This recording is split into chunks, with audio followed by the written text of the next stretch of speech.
Next up, we'll have Amochen Mohammed taking us through applications on the high pressure world. So we'll show you some of the real case story from all over the world.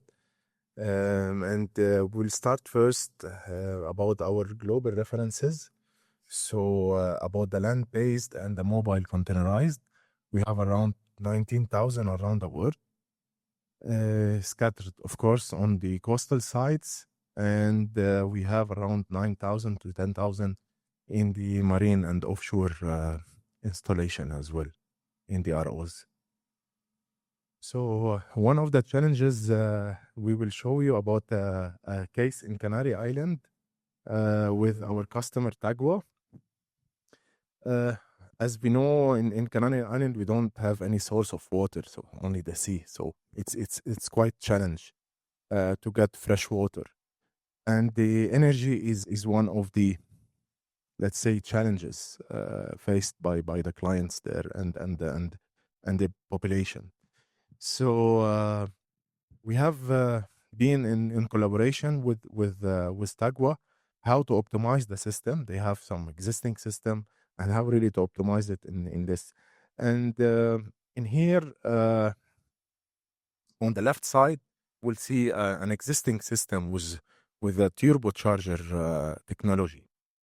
And it's a SWRO plant with centrifugal pump, the turbocharger, and then they have the permeate and the brine. And here on the right side, what we design as an isobaric technology. So in here, we have the high pressure pump and then feeding to the membrane the full pressure. And then by installing our ERD, which is the iSafe, which we explain it in the morning. So just one thing before you go forward. Yeah, just wanted to say that Canary Islands is one of the place where one of the first desalination plants were installed because of the water demand requirement.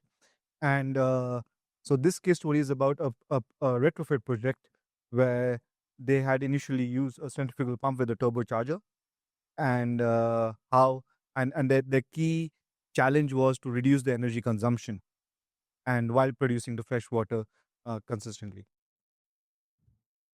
So in here we will see a graph showing the cost of kilowatt hour per meter cube in on the left, and then we will show the old plants or the existing plants consumption per meter cube. So it was 4.48 meter cube per hour.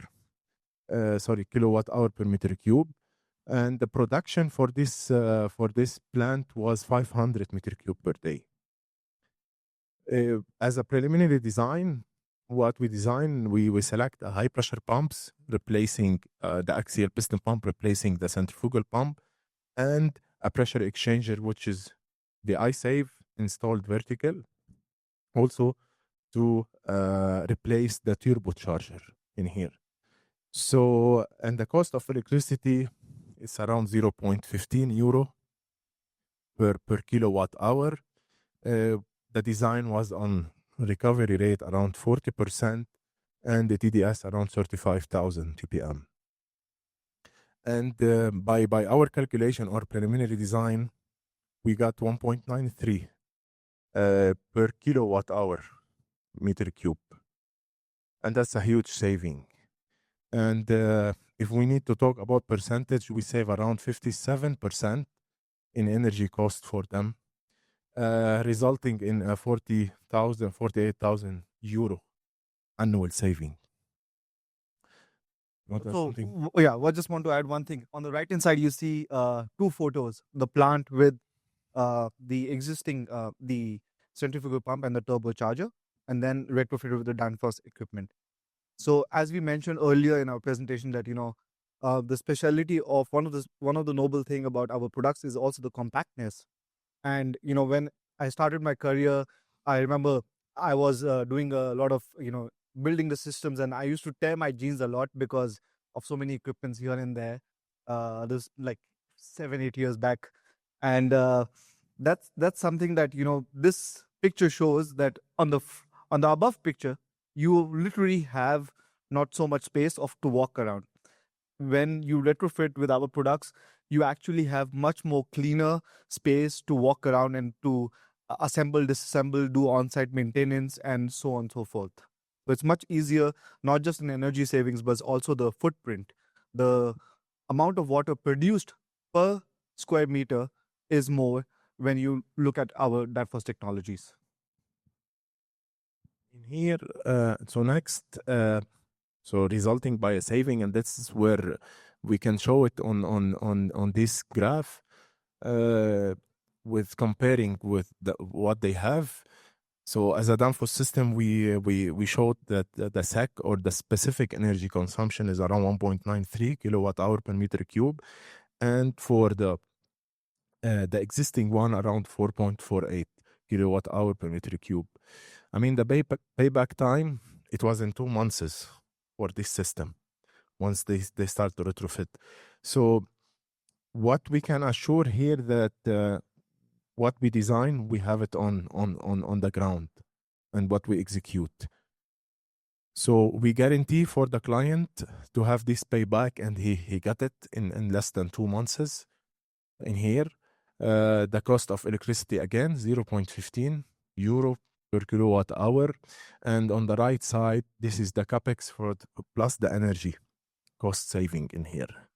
We have in the graph cost in euro, and we have the months of operations in here. And in this one shows, basically, if you just take it in a case where it's a retrofit project, and taking for the similar system, you say, because you have already amortized or depreciated the cost of the existing system. So even if you just based on energy savings, the amount of the payback is within almost 15 months. So within 2 years, that's a pretty good business case when you look at from the economics feasibility side as well. So now going into you have any questions? I mean, just to highlight something here in the RO units, when we built our system, it's based on the pumps mainly. The cost of the pump is the highest, let's say, capex for the RO. And then if you can see here, we have the system cost around 88,000 euro. Comparing to what they have existing, it's a bit expensive than what they have, but we prove it in the payback time. But you can also look, just to add one thing on this is that when coming from India myself, I see a lot of focus on the capital investment at the first from the customer or the end user side. But we ourselves, when we're looking at buying a Tesla or any car for that matter, we are looking at the total cost of ownership. And the capital cost of an ERD or a high pressure pump is only 9% of the whole RO unit, whereas the electricity consumption is around 55%. So you can have the cheapest pump and the ERD, but then the total overall consumption over the next 10 years, you'll be suffering with the operating cost. And that is where we provide a solution to reduce not just the total cost of ownership, but also then the emissions as well. It's related to the iceberg, what we have it. So what we can see in our eyes is and under the water, it's much bigger. And back to Paul, maybe you mentioned Saudi Arabia, so it's not far from where I live, but I mean, we were filling our tank with $1 or $2 in terms of fuel. Now it is more than $25. So the cost is increasing, and the attention for the governments and the countries on the energy consumption is a must now. So for you, maybe So now we talked about the how the pumps can be put in parallel, and this is a case story for ZLD from China, where the customer had it's a where they had already a biochemical treatment plant or facility where they had a first stage RO, and they wanted to increase the operational efficiency and reduce the discharge, as well as reduce the recovery rate of the system. So they the challenge was basically how do they because China is also very price sensitive market, and the challenge here was, or the key requirement was, how to get the best energy efficiency of the whole system, wherein they can have a consistent water production. And here we have four in total 26 pumps of different flow size. So it's basically the first stage has 43 cubic meter per flow APP, and then it reduces as you go higher up the concentration to reduce the brine or the reject water and increase the water recovery. And this was something, a testimony that what we have, what they appreciated was the reliability and the profitability that brings to the whole operation of the facility, contributed by the reducing the energy consumption and the cost. But this one is interesting because this company was under the pressure by the government. So the situation was that the ZLD regulations were enforced by the government, or stricter regulations were enforced by the government in China to reduce the discharge, and if they didn't do it within a certain time frame, that was around 8 to 12 months, they had to close the facility. So that would mean really taking a toll on the business. And the challenge here was not just to reduce the energy consumption and get the best technology or best way to reduce the discharge, but in the quickest time. And this project took from almost 6 months from designing to commissioning the whole system, which is a 30,000 CMD project with a 60% recovery, and it has different stages. So it is going up to 120 bar application. And this was a special testament from the customers that we were able to help or contribute among other partners to really help their facility, keep afloat. And that's where we spoke about it, about the high pressure. They were using the conventional systems in wastewater, and they implement the high pressure system, or high membrane, when we call it membrane. And then they increase the recovery up to 60%, and even the production for this plant. And that's also a testimony from the customer. So because here this was, I think they really appreciated the fact that we were able to, with our partners, able to realize this facility within 6 months and get their operations afloat, because I think that was the biggest thing for this whole paper mill in the company. That was a big challenge for them at that time. And this we are facing a lot. I know in Africa so far is not so prominent, but I see in India, even Europe, and many other countries where the government are enforcing these regulations on the discharge, because we have had so many SWRO plants or RO plants, but what happens to the brine now that is already being discharged? So what can be done? And in some cases, there are some really valuable minerals like lithium, magnesium, potassium, edible salt as well. I believe this is what a trend is going to follow for many years from today onwards, or it's already been picked up. Yeah.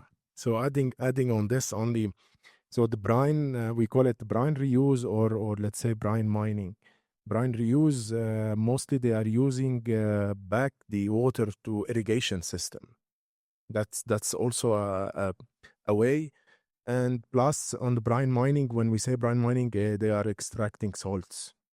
So based on demand, sodium chloride, lithium, as you know, that now it is picking up with the electrification and the battery system. So we can do a lot in this, and that's one of the example in China.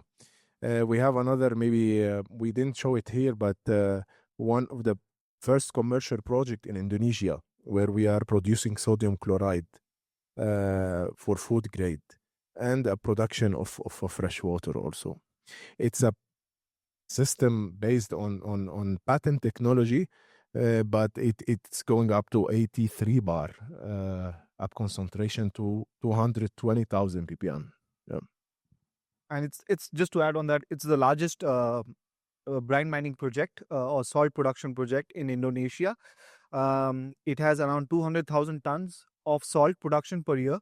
So just for in-house in the country, use in the country. Basically, it's an edible salt, and and as byproduct is water for them, the permeate, good water. So it's their key product was. And there we have actually recorded energy efficiency of almost 91.6% with our pumps. It has been in operation for over a year. 3 years. 3 years Yeah. already. Yeah. Yeah. Before I joined Danfoss, basically. So Good. But yeah, that's it from my side. I mean, if there is any question, anything from your side, please let us know.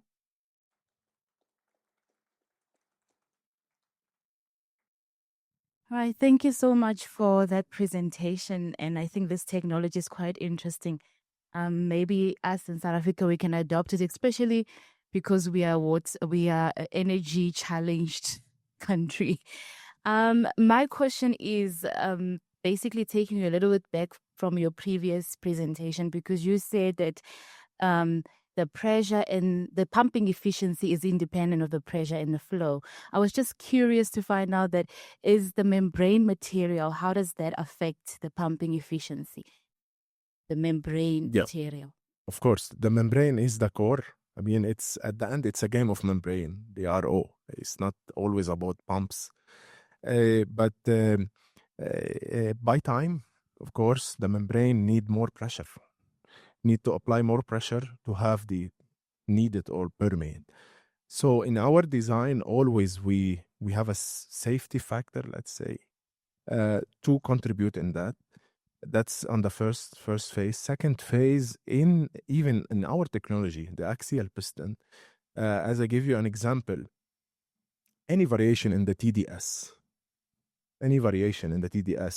on the feed, and because we're getting the feed and then pump it to the membrane. So at the same time, our pump can give the same efficiency. So if I need to give you, let's say, a 10 meter cube now, today on 40 bar, I can give you also the 10 meter cube on 80 bar with the same efficiency, with the same energy consumption designed for.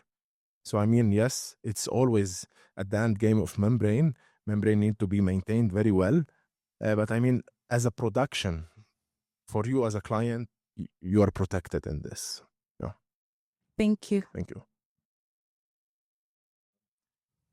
Well, my question is, at what point does it become useful to apply energy recovery devices? At what level of pressure do you start to see it being economically sensible? I mean, I would say in the reject flow, when it come minimum to 7 or 8 meter cube per hour reject, so you can start to have a benefit for the energy recovery device. In terms of, because it's related at the end to power consumption. Mm-hmm. I mean, a plant of 200 meter cube per day, that's a start. You can use the energy recovery device, you can use the benefit.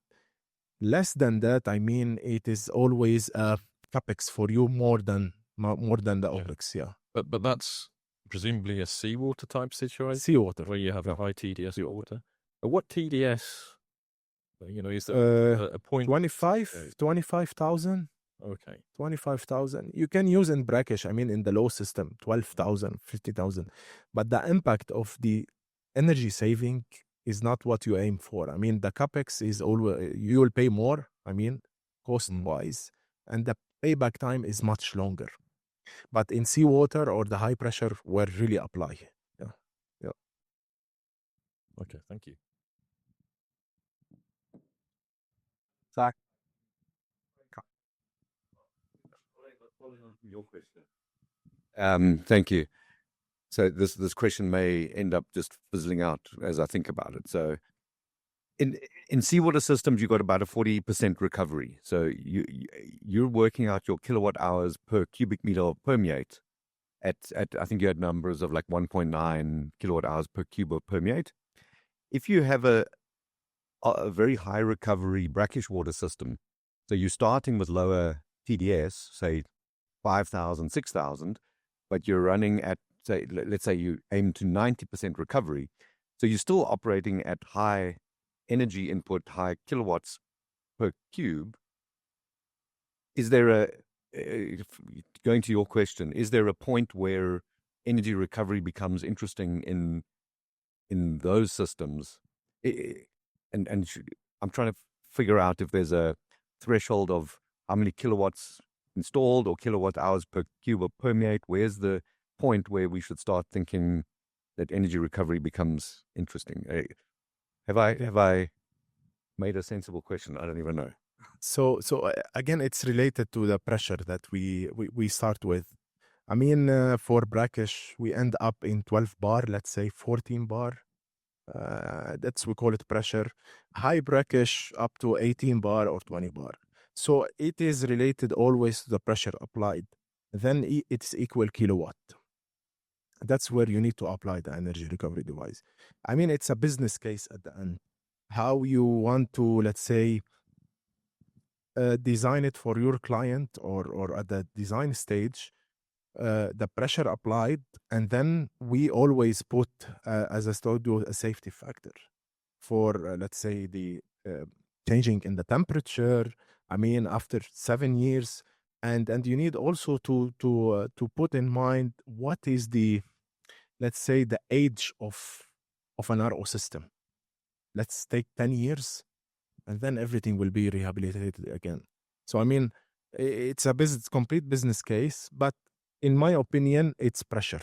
I mean, when we have higher pressure, we have higher consumption. We need a device to save energy for us. Okay, maybe I can carry on my thought process. So in these high recovery brackish water systems, I mean, you can be running up to 60 bar pressure because you're concentrating the brine continuously into the final stages. So maybe we should think about it in pressure rather than kilowatts or flow or size of system. Right? No. So maybe I can just add an answer here, because we see different applications, and some of them are on the lower pressure side, and some of the seawater, and some we are currently seeing 80, and some are requesting at 120 bar. So in general, what we've seen when we do these type of analysis for clients, roughly 35 bar, and the size of the lowest size being about 200 cubic meters of brine that you're recirculating. There you see about a 24-month payback time. So once you increase pressure and flow rate, that payback time reduces. Well, if you're designing a reverse osmosis plant for seawater, and you have a 45% recovery, so if you have a megaliter feed, you're only getting 550 cubes out a day. When you're designing the plant, you have two components. You have the feed water pump, and you have the energy saving. With energy saving, that feed water plant is now only going to be half the size of the original plant if you did not have energy recovery, because you're going to recover the rest of the water. So now instead of having a megaliter feed plant, a pump, you're now only going to be sitting with a 450 cubic meter a day feed pump, and the rest is going to go through energy recovery, which is going to use a small amount, because you're sitting with an excess of 90% energy recovery. And that makes a big difference as well in terms of space and costs and everything else. So it is not paying more for your energy saving device is paying considerably less for your high pressure pump. Also reduces the whole capital cost and improves the efficiency of the system. So that's absolutely correct what you said. How much contamination is there from the recycled water to the feed water when it goes through the energy recovery device? Is there any crossover?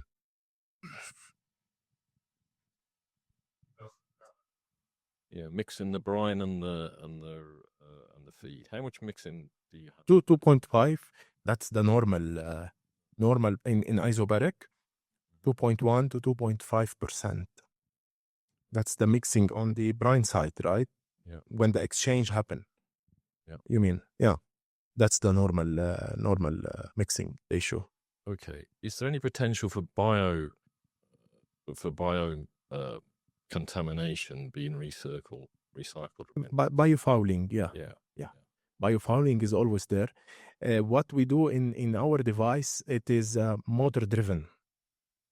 So we call it active, because you have two type of pressure exchanger, the passive one and the active one. Passive is totally controlled by the brine pressure, speed of the rotation, and then the biofouling will be there. But I mean, in our system, it's active one, and then it clean itself. That's what we call.